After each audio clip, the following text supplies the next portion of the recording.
الحمد لله الذي هدانا لهذا وما كنا لنهتدي لولا أن هدانا الله أشهد أن لا إله إلا الله وحده لا شريك له وأشهد أن محمدا عبده ورسوله لا نبي بعده.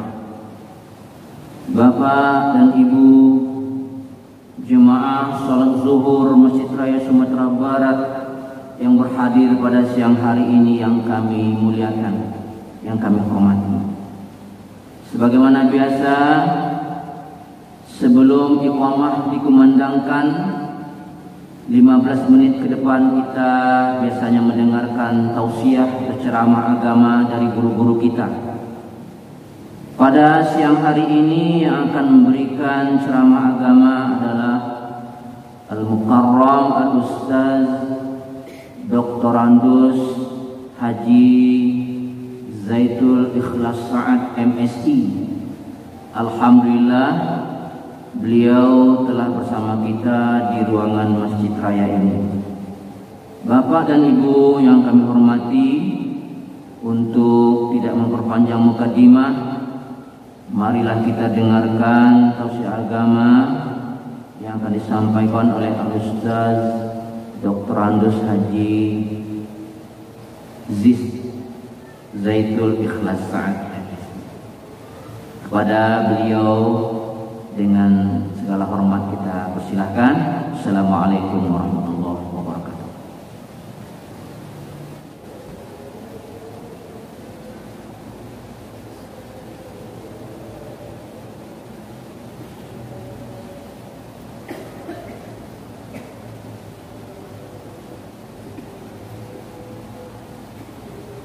Assalamualaikum warahmatullahi wabarakatuh. Alhamdulillahilladzi khalaqas samawati wal ardh wa ikhtilafil laili wan nahar laayatin liulil albab. Asyhadu an la ilaha illallah wahdahu la syarikalah wa asyhadu anna Muhammadan abduhu wa rasuluh sallallahu alaihi wasallam la nabiyya ba'da. Allahumma shalli wa sallim wa barik ala Muhammad wa ala alihi wa sahbihi ajma'in. A'udzubillahi minasyaitonir rajim. Bismillahirrahmanirrahim. Walau anna ahlul qura amanu wa taqaw la fatahna 'alaihim barakatin minas sama'i wal ardh. Walakin kadzabu fa'nahum bima kanu yaksibun.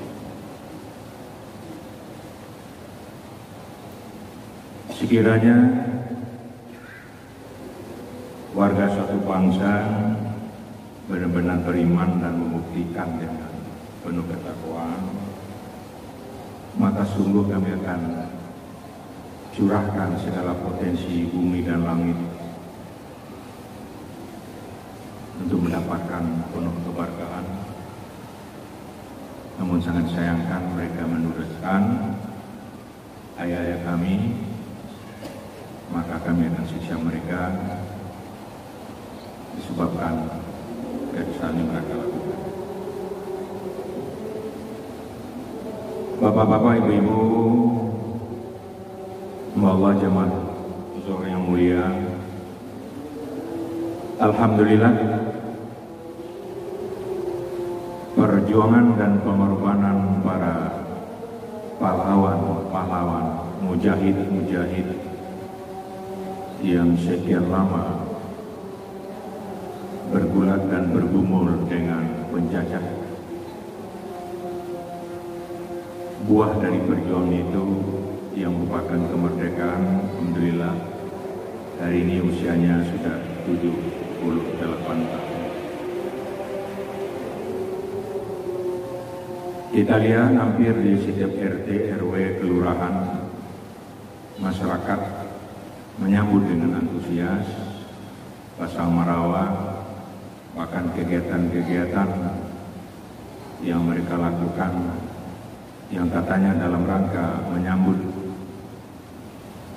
HUT kemerdekaan, apakah itu dengan kegiatan panjat pinang yang justru sudah banyak korbannya, kegiatan-kegiatan lain, hari baju karung, macam-macam itu. Yang pasti semuanya itu adalah hal-hal yang tidak membuat manusia cerdas. Akhirnya kita tidak mengerti apa dan bagaimana proses kemerdekaan ini. Bagaimana pergumulan dan pergulatan perjuangan para mujahid-mujahid kita. Maka jangan heran ibu dan bapak, banyak di antara generasi kita hari ini, bahkan yang sangat menyayatnya hati. Saya pernah berdiskusi tukar pikiran dengan salah seorang generasi kita yang justru jurusan sejarah. Tidak ada ngerti apa-apa. Jangan proses kemerdekaan. ID saja ditanya nggak tahu dia. ID itu siapa Pak? Itu S1 jurusan sejarah. Jadi ini perlu kita kegiatan-kegiatan bolehlah mengembirakan, tapi ada sebuah proses pencerahan dan pencerdasan sehingga masyarakat tahu. Setiap 17 Agustus setidak-tidaknya ada 3 hal yang kita lakukan. Pertama, refleksi. Coba kita ajak semua kita. Gimana proses kemerdekaan ini? Siapa yang berjuang? Bagaimana bentuk perjuangan? Apakah seluruh komponen bangsa waktu itu berjuang? Harus tahu. Namun fakta sejarah menunjukkan dari 3,5 abad, kita lihat kapan pergerakan anti penjajah itu dimotori ulama-ulama kita. Silakan lihat sejarah, walaupun sekarang sudah banyak yang dilihat orang. Kita lihat puluhan tokoh-tokoh mujahid kita dari Aceh, Sumatera Utara, Riau, kita Mampojok sampai ke Timur Asam. Lihat bagaimana tokoh-tokoh yang rata-rata ulama. Orang tidak tahu kalau kita bicara Pangeran Diponegoro itu hafal Quran 30 justru ulama. Nah, dialah yang menggerakkan. Dan itu diakui oleh tokoh-tokoh pasca kemerdekaan. Saya masih ingat, katakanlah seperti Jenderal Alam Shah Ratu Pariwara Negara tahun 70-an, apa kata beliau? Sekiranya umat Islam tidak berjuang dan bergerak, kita belum tentu merdeka. Faisal Tanjung, M. Yusuf, Jenderal Yusuf, terakhir Jenderal Gatot. Coba gimana peran umat Islam untuk merebut kemerdekaan ini? Ini bukan sara, ini bukan rasis. Kita harus ingatkan lagi ke generasi. Tapi hebatnya para mujahid-mujahid kita, para pejuang-pejuang itu, sungguh pun begitu hebatnya perjuangan dan pengorbanannya, tapi dia tetap mengemukakan prinsip-prinsip tauhid. Dan itu tertuang dalam dokumen negara. Coba, apa salah mengatakan berkat perjuangan kami yang tidak mengenal lelah, maka tujuh kemerdekaan ada. Alinea berkat rahmat, Allah berkat rahmat ini. Dan baru digerkandekan. Kemudian nilai-nilai tauhid itu didokumentasikan kepada dasar negara.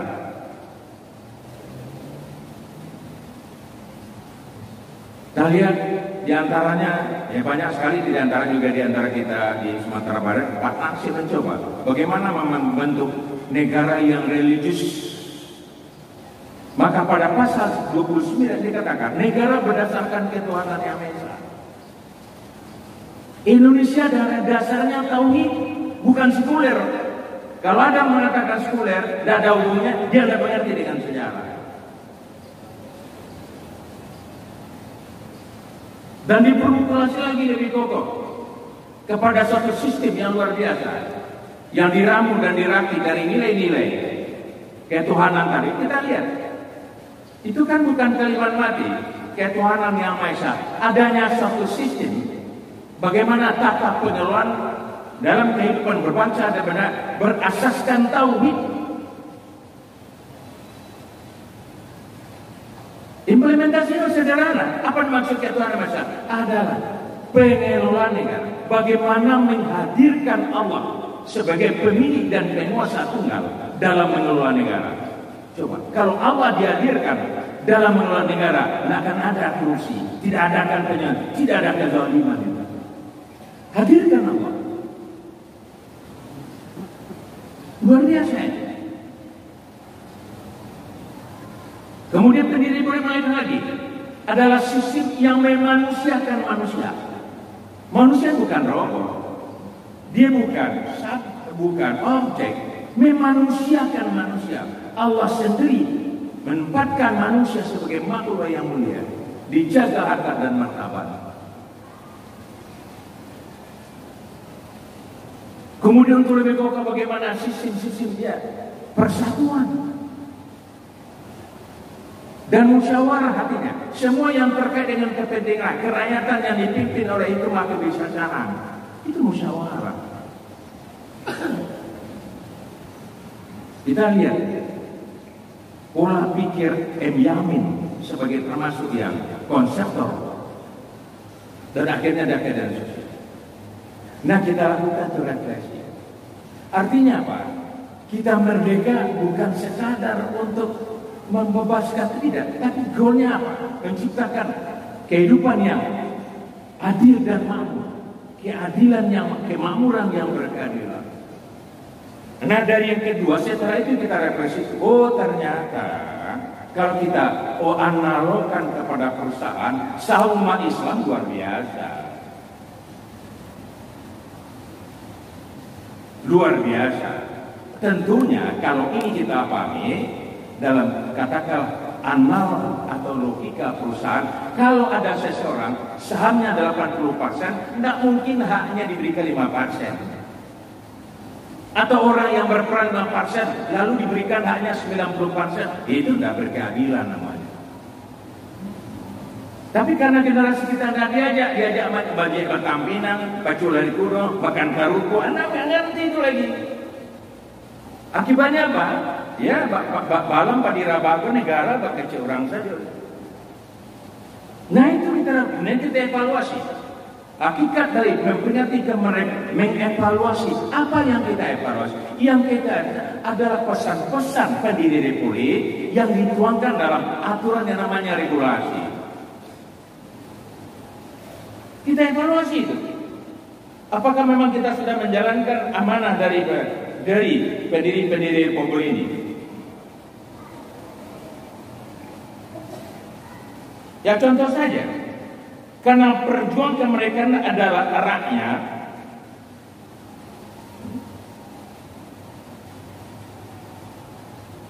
modal rakyat, kami bangsa Indonesia bukan warga. Kalau warga boleh, kami bangsa Indonesia, berarti itu pribumi. Maka jiwa itu dituangkan pasal 1 ayat 2. Nyatakan bahwa kedaulatan berada di tangan rakyat dan dijalankan oleh kedaulatan di rakyat. Tapi karena kita cuek, kita tidak mewariskan secara susu generasi. Sekarang apa lagi? Kedaulatan bukan pada tangan rakyat lagi. Rakyat dibutuhkan ada 1 kali dalam 5 tahun. Itu sudah itu begitu curang deh. Kedaulatan berada di mana sekarang? Di partai. Apa maunya partai? Walaupun rakyat tidak suka. Kedaulatan partai berada di ketum. Apa kata ketum? Mana macam-macam direkol, dipecat. Kedaulatan yang ada di ketum berada di oligarki. Coba. Ini yang kita evaluasi. Karena mengevaluasi kalau persoalan pribadi bercita-cita. Tapi mengevaluasi kehidupan berbangsa berdasarkan undang-undang dasar. Kemudian lagi apa keinginan pendiri Republik ini? Supaya teratur hukum. Makanya kita lihat, ya pasal 2-nya dibunyikan di sana. Ya kan? Negara Indonesia adalah negara hukum. Pasal 1 ayat 3. Negara hukum jadi hukum yang menjadi panglima. Dibalik dari kampian, dimantau dari pijang, rata siapa saja, mulai dari presiden sampai diperlakukan secara adil di mata hukum. Nah, pernah mudah. Nah, kita tidak serius demikian, apa yang terjadi? Ya hukum menjadi bukan lagi panglima. Hukum tajam ke peran tertentu, tapi bisa tumpul pada tertentu. Kalau bicara kekuasaan yang menyalahi hukum aman, tidak apa-apa. Kalau perlu hilang. Tapi bagi orang-orang yang masih konsisten menegakkan kebenaran, keadilan, lalu seleranya tidak cocok dengan kekuasaan, nah ini negara hukum. Coba kita harapkan para pakar-pakar hukum membangkitkan kembali semangat yang negara hukum. Kemudian kita lihat lagi apa kepentingan dari situ. Aspek ekonomi. Nah, bagaimana hebatnya Bung Hatta? Ya, Bung Hatta merancang republik ini, demokrasi kekinian ekonomi, dituangkan dalam pasal 33. Kita evaluasi ini. Karena di sana perekonomian disusun berdasarkan usaha bersama atas kekeluargaan. Apakah perekonomian yang kita bangun berdasarkan? Enggak, sudah kapitalis liberal. Apalagi dengan tambahan 122 tambahan pasal dari amandemen undang-undang ini.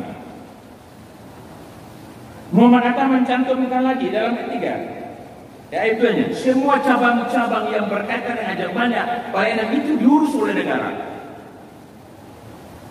Bahkan lebih hebat Bung Hatta, ya, membuat dalam satu pasal 333 ini, bumi dan air kekayaan alam terkandung dalamnya dikuasai negara dan dipergunakan sebesar-besarnya kepentingan kemakmuran rakyat. Pertanyaan sekarang, apakah sumber daya alam di Republik masih dikuasai negara? Enggak. Sudah dikuasai oleh pengusaha. Satu sektor saja, apa yang dikatakan Profesor Mahfud MD. Satu sektor saja, yaitu pertambangan. Apabila sektor pertambangan diurus betul dengan manajemen, bebas dari korupsi, maka hasil sektor tambang itu saja itu bisa seluruh berapa 270 juta akan mendapat per bulannya 20 juta dari sektor tambang itu.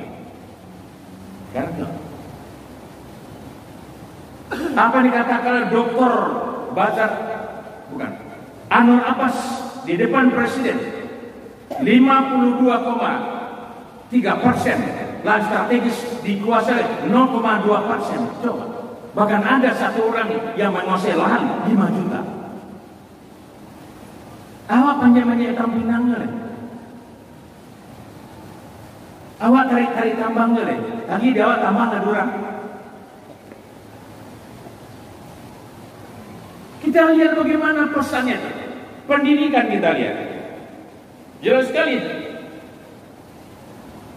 Pasal 31 ayat 1 nyatakan setiap warga negara berhak mendapatkan pendidikan. Yang kedua, setiap warga negara wajib mengikuti pendidikan dan dasar pemerintah wajib membiayainya. Wajib. Nah, sekarang cuma lihat biaya tingginya pendidikan. Bahwa pendidikan sudah menjadi bisnis.